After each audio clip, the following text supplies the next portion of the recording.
Hello everyone, welcome to a World of Warships Blitz video. Today's video is a loadouts video, so there's no battle today, there is just boring ships in port and me talking. So hopefully you enjoy this. I try to put the loadouts when I upload the videos, but sometimes I forget, and I actually spend a lot of time typing in the same loadout. So what I'd do, I thought I'd take you through as a bit of an experiment the destroyer loadouts that I use in my ships, and that way you can understand perhaps a little bit about and make some decisions about how you want to load your ships out.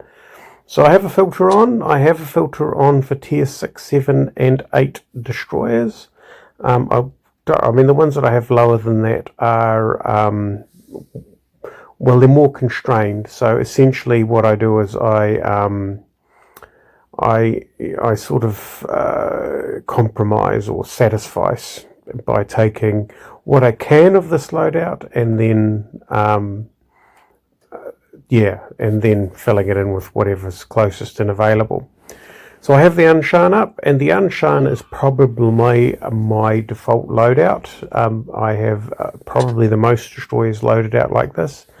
I have the turret traverse of plus 20%, the steering gear modification of a plus 20 of steering gear modification 1, which provides the transverse acceleration of 10%, and I have the concealment modification, this system modification 1. For those destroyers that I like, and I'll just get rid of that by doing this,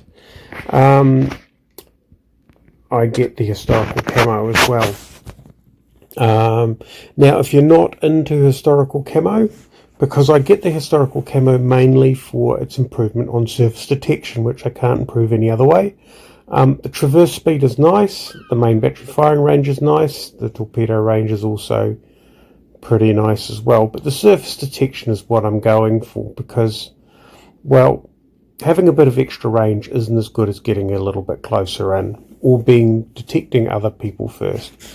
So what it means is that for something like the Unshan, there's extremely effective surface detection of just over 5 kilometers, which means that it's very rare that something gets the jump on the Unshan. Now, if you're not into purchasing historical camo, I will recommend that you use Seaborne Assault, which provides, instead of 4% surface detection, 3% surface detection, which, to be fair, let's just go and buy that and use it. So 5.01 is the surface detection with the historical camo, 5.06, which is still pretty good compared with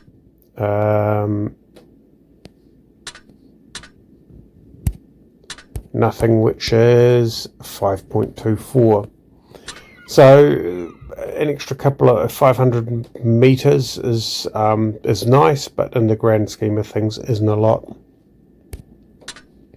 So yeah, but there are destroyers I have that have the same camo as same loadout, but don't have the historical camo to go with it, and that is, for example, the Fusion, which, as you can see, the concealment there is 5.29, and I can bring that down to 5.12, which is pretty good. So that's the way I would deal with that, with something like the Fusion, which I was grinding through. Now, this is a fairly standard camo, you'll see it. It can change, and for example, the reason the Sen Yang hasn't got the anything in the first slot is that its turret traverse is actually really good. Its turret traverse is excellent, and there's no real benefit, and I haven't, well, speeding up the torpedo traverse doesn't really provide much benefit. And I'm not really willing to put its turrets at risk by improving its fire rate. So I'm just making up my mind. In the Low Yang, I've already made up my mind. This is probably the only destroyer that has the turret traverse speed, and that's for drive-by shootings essentially. The the turret rotation is 25 degrees per second, which is, if we go and compare it with a few tiers down, is incredible. And if you compare it with something like the Eglise, or Le Terrible, you can see why there's no real point in spending $1 million, however much it costs, for a 600,000 or 900,000 for a for an equipment slot that doesn't do any good. So that's sort of the default, and in particular in my older destroyers, whether or not it's the best thing to use, it's the thing that they've got, and that's how I played them. It is how I'm playing the Z23, and that's a conscious choice. The Z23 isn't a particularly effective stealth boat, so if we go and find, actually before we go too much further, the Lo Yang is an excellent stealth boat. It has a concealment of 5.16, which I think is the best of the tier 8 concealments. Oh no, hold on. The Yukikaze is the best by far of tier 8 at 5.01, the same as the Anshan. Z23 on the other hand is 5.83, which doesn't seem that good, but the ship is way more capable of taking care of itself. So although it doesn't have smoke, if it meets another destroyer out in the middle of nowhere for single one-on-one combat, this ship is very capable of taking care of itself. It is vulnerable to being taken out by battleships firing HE, or particularly cruisers, but that's just a case of positioning. So I have a stealth build on that, and that is a decision that I've made. In fact, the stealth build is pretty much common across all the German destroyers. I use a traverse to try and improve the sometimes shocking turn rates of these boats. I must admit I didn't find the Liebrecht mast particularly enjoyable, but I think I've on the Z23 I've come to grips with that. The T61 is actually a very nice little boat. It has a very effective, it's very nimble, its surface detection is excellent for a German destroyer, and it still has somewhat reasonably usable guns. You'll find that these you'll see these builds all over the place. The Benson, I'm experimenting with a higher reload rate on the main guns to see how it goes. It does have a lot of turrets, so I can afford to lose one. There are variations on the concealment build. One of the variations is the Sims, where it has an AA alert. It has excellent concealment. It has an AA alert. It has great turret rotation. So from that perspective, I've experimented by sticking in the improved AA range, which, to be fair, is as good as anything. So, it's better than an empty slot. Where we start to get some differences in some of the specialty boats. So the Hatsuharu is a gunboat. The Fubuki, what I've done with the Fubuki is I've improved its turret traverse, is pretty shocking, but I've also focused a little bit on its torpedo traverse, because I do use it as a long-range torpedo spammer, and I try not to get into dogfights with it. The Shiratsuyu is a standard gunboat.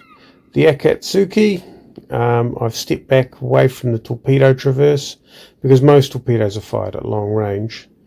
The Yukikaze, stealth build, and it has a historical camo, beautiful looking historical camo. And here we come to one of the first major variations, the Akuzuki. So originally it was built for stealth, and to be fair, it spent so much of its time shooting that there's probably not really much benefit to it. So I've built it for traverse, built it for acceleration, and I have built it for reload. And the reason that I've built it for reload is its base reload was 3 seconds, and it fires every 2.85 seconds. So that pretty soon mounts up. So if you take 3% off something that's firing every 30 seconds, Well, actually, that's a fair whack of time off, to be fair. But it takes a while before it adds up to a whole extra salvo. Whereas, yeah, this fires so many salvos that they pretty soon start to stack up. So it's really quite beneficial. Kagero is, yeah, well, pretty standard stealth build. The other exceptions are at the top end of the Russian destroyer build, the Tashkent. Gee, look at the change in size when you go between Tashkent and any other boat, Anshan Tashkent, which explains the problems I had with the stealth build. This is not a stealthy ship. So I have foregone the stealth build because it wasn't really helping. And I've built it in a sort of a speed. So I've gone for reload because its turret traverse is reasonably okay, and its turning is shocking. So its turrets definitely can't outurn its turrets. But I've gone for, and I've given it a little lick of traverse there in that middle slot. But I've gone and built it for speed to get its speed up to 41 knots base. So it's a good little capper, and I do use it for drive-by shootings, and I fire at range. So essentially it's almost like how I describe the French destroyers, which I'll get to next, which basically are long-range gunboats. Unfortunately, this doesn't come with long-range torpedoes, so it's a bit inferior in that respect. But then again, it's a lower priority target because Russian destroyers aren't as scary for battleships as Japanese destroyers, so they generally, you're further down the pecking order as far as being targeted is concerned. Right, the exceptional boats. The Eglise is built very much like the Tashkent, except I've put rotation because French destroyers have shock and gun rotation. Not that that's a major disadvantage because, well, you're usually firing at range. They have real good range, real good dispersion at that range. So let's go find the range. 9.53 kilometers, something the equivalent at tier 6 is, well, basically a kilometre half shorter. The Anshan has the historical camo, which helps. Tashkent, even the Tashkent is nowhere near the little old Eglise at 9.53. So it's got the speed to get its total speed up to 37 knots, which is pretty quick, not the 40 knots, the tier 8. But here we go. This is built for speed. Now, this thing is insane fun to play. It is one of my favourite ships. It is very easy to run out of map. So, yeah, I've become... initially what happens is that level of speed is actually difficult to control. So that's 45 knots, which with the speed boost and the skipper, who's got the preheated engine, let's just bring that up, the preheated engine, that takes that 45 knot speed that you start out with and takes it up to 54.7 in the first 30 seconds of battle. And that is how you can get inside the cage or the Golden Channel, those single cap maps with this ship, and cap it before any other destroyer gets inside, unless you've got up against something quick like a Tashkent. This thing just books it, really it does. And it has long-range torpedoes too that reload relatively quickly, so while you're waiting for the guns to reload, and you will be if you're not firing these guns, you haven't got the rapid reload on these guns, then just spam torpedoes around. You never know what you'll hit because they'll reload pretty quick. So this is probably the most exceptional loadout, and with the Eglise I really need to look at whether or not I take on the acceleration rather than the traverse. And it's the same with the Tashkent. I really need to relook at that acceleration because I'm finding that with the Le Terrible I'm getting some amazing games where it's just basically firing at range. So this thing time to full speed 12 seconds, improve that by 20%, be quite nice. The Eglise, 13 seconds to full speed, probably touch up on that. The Terrible, 20% improvement, gets it down to 10 seconds to full speed. So that's 10 seconds to get to 45 knots, which means that you're increasing your speed by 4.5 knots per second, which I'd have to work it out across the other ships, is pretty damn nice, to be fair. It does turn slowly, and a lot of the reasons it appears to turn slowly is because you are going so fast that you need a lot of ocean to turn around in, more than anything else. And as you can see, the gun range compared with even the Tashkent, I think the Tashkent is the next destroyer with the next best gun range. That's nearly 11 kilometers. It does have historical camo. It's well above. It's over 2 kilometers further than the Hessen Yang. It's nearly 2.5. It's 2 kilometers further than the Tashkent, which explains the struggles I'm having with the Tashkent. Yeah, well, the Tashkent does have some weaknesses, doesn't it? It's it's further. It's got better gun range than any of the other destroyers. Let's not expect too much out of the Japanese destroyers, although that 9.32 is not too bad. Yep. So basically, so it is quite a different ship, and I am really looking forward to the French destroyers when they finally arrive.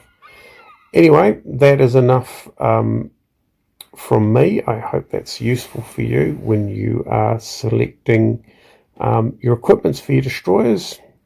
Essentially, to sum it up, I've really got two flavors. I've got a concealment flavor or a stealth flavor and a speed flavor, with some minor twists in amongst both of those.